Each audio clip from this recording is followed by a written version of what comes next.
So I've been paying a lot of attention to the Euros, but Copa America has started, which means I'm going to do my definitely not too late to do it Copa America predictions, even though Group A has already played one match, which means if I get Group A wrong at this point, then you have permission to publicly shame me mercilessly until the end of time. So I feel like you kind of already have that. I mean, I'm in London. I haven't run in days. I'm a poser. I haven't run. I can't even fix a background in a hotel room. You can. What am I doing? What are we doing collectively? What are we doing here? But Copa America is awesome. It's so different from the Euros. As somebody that passionately watches both, the Euros is. And look, I'm just going to use some words here that are not well thought out, right? But the Euros has this kind of, even with, drunk people throwing chairs around in public plazas, which is for some reason a national pastime for the entirety of the European Union writ all. The Euros it's like cleaner. The pitches are better, right? There's less smoke and kind of stuff in the stadium, where Copa America just has this dirty. It's like Serbia and Albania are playing in every game. You know what I mean? Like it's this there's the match between Peru and Chile. Like it was last night or this morning, depending on wherever you are. And there were 40 fouls in that game. 40 fouls in that game. There were 40. That's a foul every 2 minutes the entire game. And that includes all the time the ball's not like in play. So if how many fouls is that per minute of time that the ball is in play? A lot.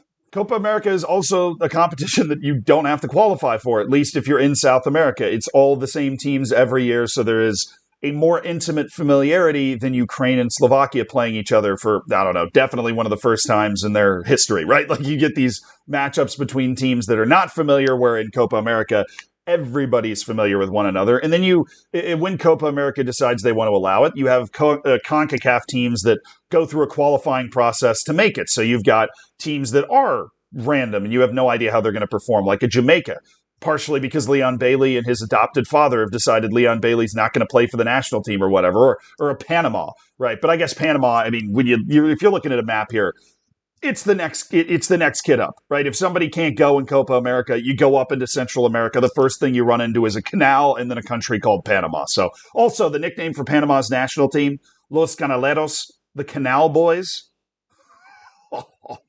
How could you not love the Panamanians? But as a result of having 5 CONCACAF teams go through this qualifying process to get in, you have USA, Mexico, Panama, Jamaica, and Costa Rica. There are 4 groups of 4 teams. Copa America sets up different ways all the time. And it's being hosted by the United States. The first match was in Atlanta. It was Argentina against Canada. Argentina won 2-0, but it was 0-0 at halftime. Canada, much the same way they did at the World Cup, played a really impressive game, but then just ended up conceding a couple of obvious chances that Argentina was able to put in the back of the net and win the opening match. Peru and Chile, I already mentioned, pulled the 0-0 draw. But Group A is indicative of this larger everything is rigged for Messi conspiracy theory, which gets a lot of, there's a lot of oxygen into that fire when you look at the way Copa America is set up. Because you have Group A and Group B, right? And those are the 2 groups that are coupled.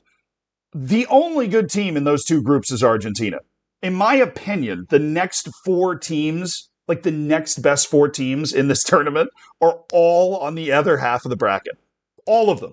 The US, Uruguay, Colombia, and Brazil.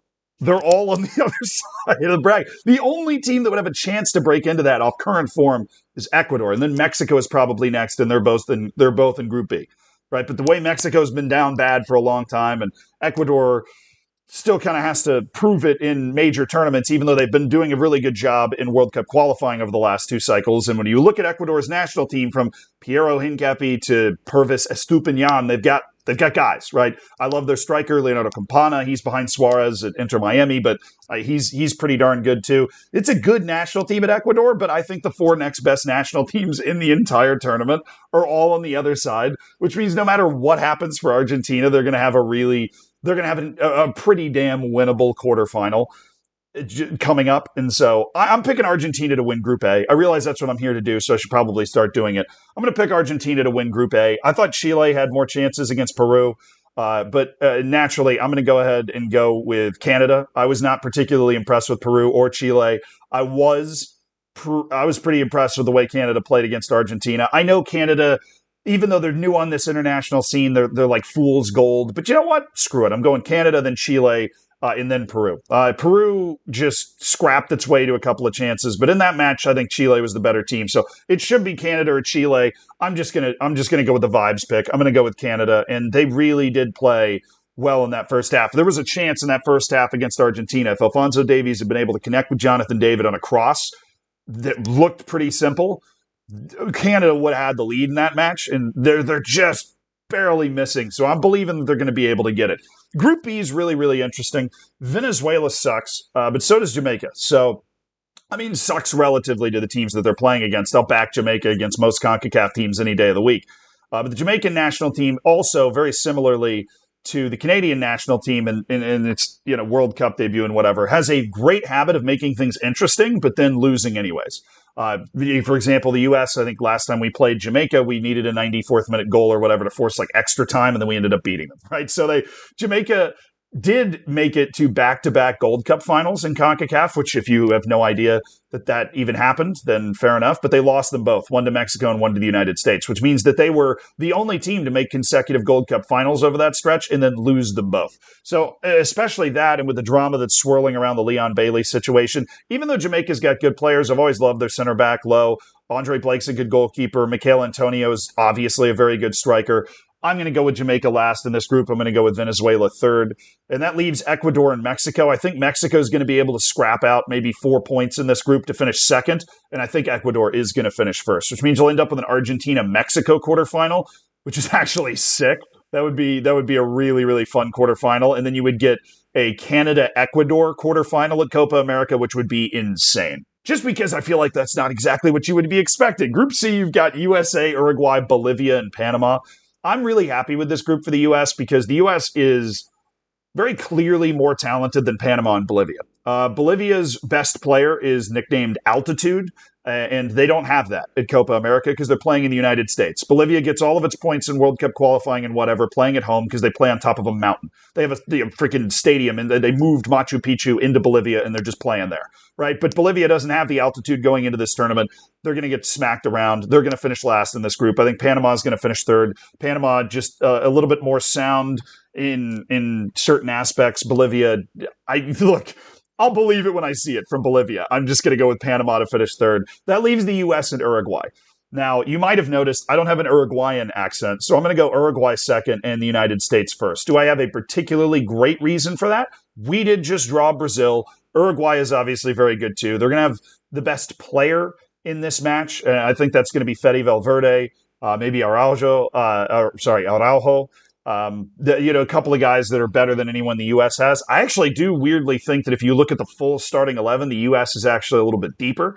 But we don't have Serginho Dest, which I realize at the club level is not a huge miss, but he is just kind of this weirdly great player every time he puts on a U.S. jersey, but we aren't going to have him. I think maybe that we end up with a better goal difference and we tie on points or something, but I'm going to take the U.S. top of Group C. And in Group D, Brazil, Colombia, Paraguay, Costa Rica. Costa Rica is just that golden generation that carried Costa Rica. It was very similar to this Croatia team where they had this team that was the core of a couple of players. And you might not, not even the players that really drew the headlines. I'm not talking about the Luka Modric of the world here, but just these guys that were always there. Those guys aren't really there anymore. They've transitioned to this new generation, and the new generation doesn't suck. The U.S. lost at Costa Rica in World Cup qualifying. They still clearly have the ability to compete. I don't think enough. I think they're going to finish fourth in this group, and I'm going to take Paraguay to finish third, Colombia second, and Brazil first. This is, to me, a very obvious group to pick. If there is one upset that I could see happening, Paraguay is close enough to Colombia to cause some problems. If Brazil doesn't make it out of this group, it's a catastrophe, right? Their pot 3 team being Paraguay, that's not a pot 3 team that should be giving Brazil any problems at all. So that brings us to a final 8 of U.S., Uruguay, Colombia, Brazil, Ecuador, Mexico, Argentina, and Canada. I'm going to take Ecuador over Canada. I can't pick Canada any farther than that. I'm already doing a favor picking them that far. I think Argentina beats Mexico. It's some sort of scrappy, emotional 1-0 that gets Argentina into the semifinal. And at that point, I think it gets scrambled up a little bit. They don't stay on both sides, so it's not like you get Argentina playing against Ecuador in the semifinal. It doesn't stay that way. So I don't know what's going on after that, but it does put Ecuador and Argentina into the semifinals. Then you have the United States against Colombia. This is a rematch of a friendly that the United States definitely wants to play again. So the U.S. lost to Colombia 5-1 in that friendly and then drew Brazil. Just picking based off of my accent and my fandom, I'm going to go the United States gets revenge in that match and beats Colombia to make the semifinal. Brazil, I'm not picking against Brazil. I'm picking Brazil to beat Uruguay, and that means that we have U.S., Brazil, Ecuador, and Argentina. I think we end up with a Brazil-Argentina final. I'm not going to pick the United States to win the tournament. I'm not delusional. My expectation going into this tournament, I'd be disappointed if we didn't make a semifinal. We're a pot one team. We are in pot one with Argentina and Brazil, and Mexico is the other one. So who knows how that happened. But if you're a pot one team, you're one of the 4 best teams in the tournament according to world ranking. Now, I know Belgium's 3rd in the world, and world ranking is far from everything. But I'm looking at this situation going, okay, our group, we definitely got to be able to get in the top 2. As long as we dodge Brazil, then we should be able to get to the semifinal. That before the friendly against Colombia, that sounded a lot more reasonable, but now you look at it and we'll probably end up playing Colombia if we win the group. So then you have to deal with the demons that come along with that. But I think the United States can get that semifinal, but I don't think the U.S. or Ecuador have the firepower to deal with Argentina and Brazil. And if I'm honest, as long as the United States is not winning the tournament, the final I would want to see is Brazil-Argentina. This is Copa America. What's more Copa America than a Super Classico final? Now, in that final, I'm actually going to pick Brazil. I don't know why exactly. I know that I am somebody that sits here and provides opinions on things, and I enjoy it very much. But there is a feeling for me that Brazil is just going to want it a little more. And that's not Argentina's fault. They won the World Cup 2 years ago. They're just, when you're talking about give 100%, Brazil's going to be able to give the 110, and Argentina's only going to give 100. Right? And I don't blame them for that at all. I'm not saying that it's a bad thing. I'm just saying that there's that extra 10% you don't know you have when you haven't, when you're the team that lost last time. Like Brazil needs this more than Argentina does. Argentina is still high from winning the World Cup. And more power to you. You won the freaking World Cup. You deserve to be there, but I'm just going to go with Brazil. And not to mention, the whole Ronaldinho post aside, I think this Brazil team is really good. Right? I mean, the front part of this Brazil team is outstanding. Look, it's Copa America. Weird things happen. Chile won this tournament multiple times in a row within the last decade. So don't put it past me to be completely wrong here. But I'm going to go with Brazil. If you have to pick a sleeper winner, it's Ecuador, by the way, because Ecuador is the pot 2 team in their group. Right? They're on the easy side of the bracket as well, which means if they win their group, they're playing whoever comes out of this group of Argentina in the quarterfinal, which means you can just move Ecuador to the semifinal, right, based off the way I'm thinking about it right now. And all they got to do is then pull out a couple of the performances of their lives, and Ecuador could actually win this whole thing for the first time. So there's your dark horse pick. Better than picking Turkey, I guess. That's Copa America also, and it's already started, so you're welcome.